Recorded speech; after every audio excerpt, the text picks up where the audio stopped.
Thanks for joining me again on our 40 days of worship journey. We are on day 8, and the theme for today is living sacrifice, holy and pleasing.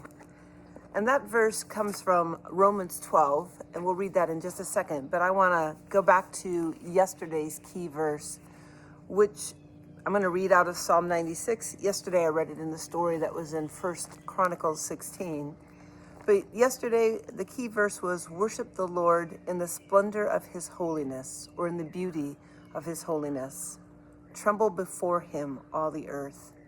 And we started talking about how God's presence is carried around in containers, in vessels. We had talked about the Ark of the Covenant yesterday.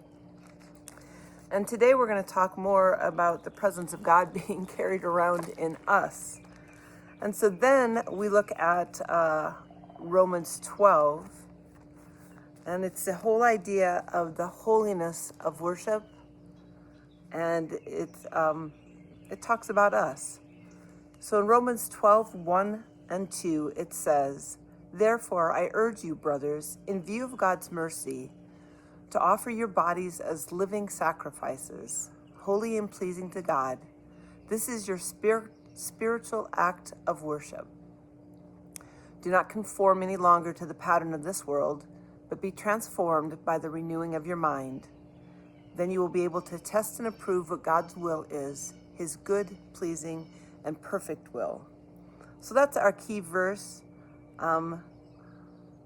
to offer our bodies as living sacrifices, holy and pleasing to God.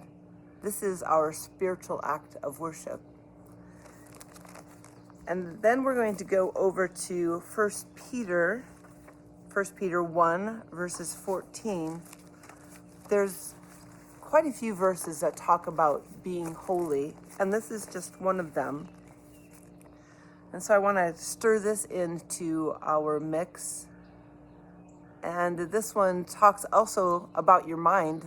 Your mind was mentioned just in this Romans passage we read. But we're starting actually in 1 Peter chapter 1, verse 13. And it says, therefore, prepare your minds for action, be self-controlled, set your hope fully on the grace to be given you when Jesus Christ is revealed.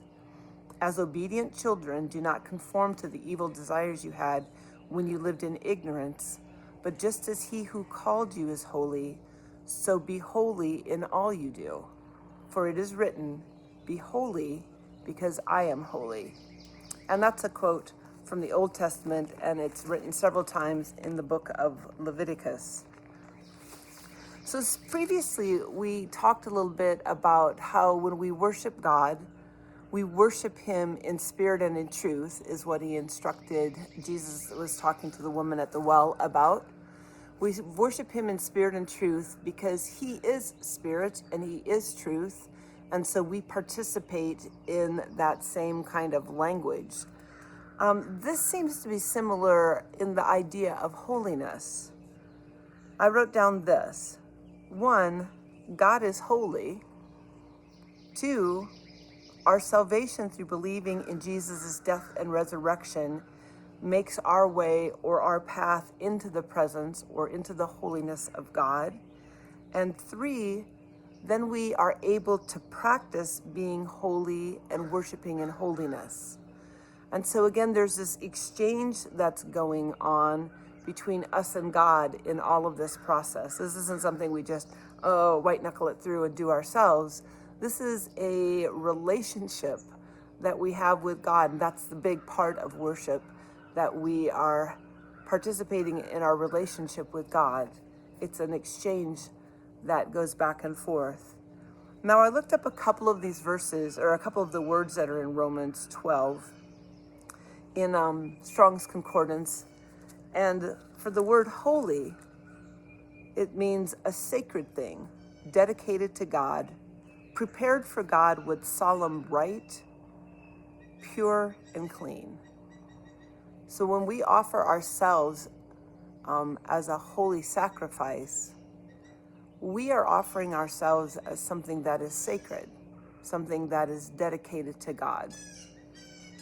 and we talk about the word worship in that verse, it can be translated either worship or service.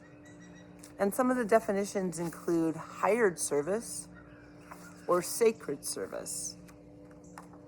And so we offer our holy self, our sacred self, in sacred service for God.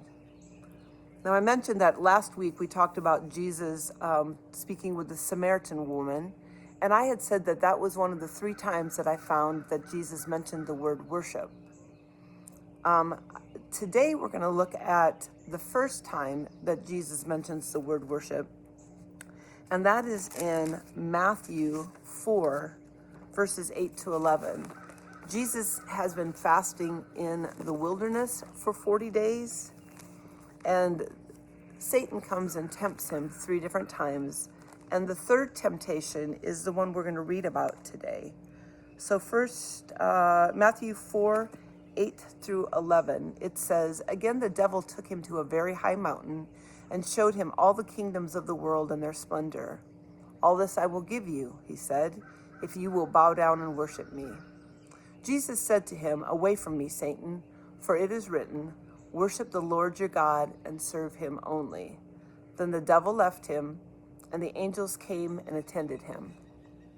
Now, I've heard debates about whether Satan actually had the ability to offer the world to Jesus.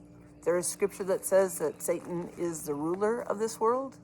So he very well could have the power to offer that to Jesus.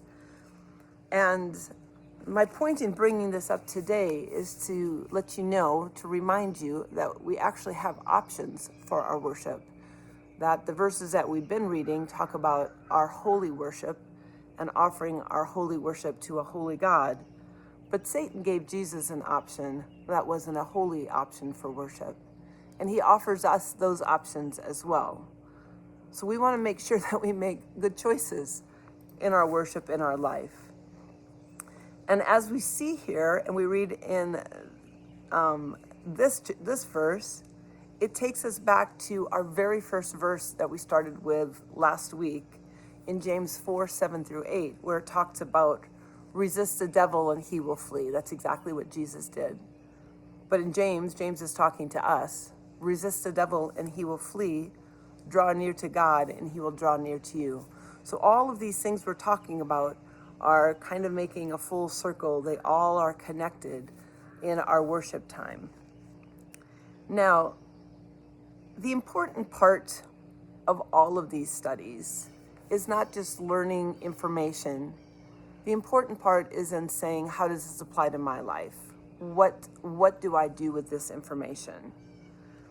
And I don't mean that you necessarily have to start doing something differently. I know we talked about holy service, offering our bodies as holy service.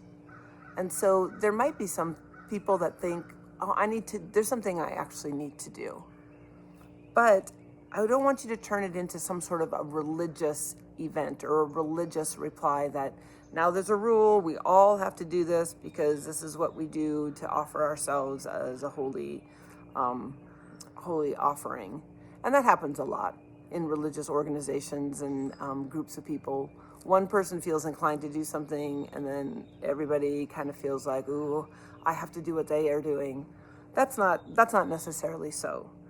So I want you to consider for yourself, maybe there's something to do, but also consider as you move throughout your day, consider your approach, your attitude, the status of your heart, so that we want to live our lives holy, live our lives as we're walking before God all the time. We want to also be careful that we don't, again, just white knuckle it and try to do all of these things ourselves.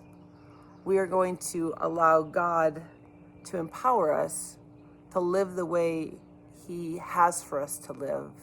And again, to participate in that divine exchange with Him. So this afternoon, we're going to sing some songs about holiness. And the songs we're going to sing are Jesus You Are by Rita Baloch, I think is how you pronounce their name, kind of. And then I picked a song called I See the Lord, which is actually by her husband, Paul Baloch.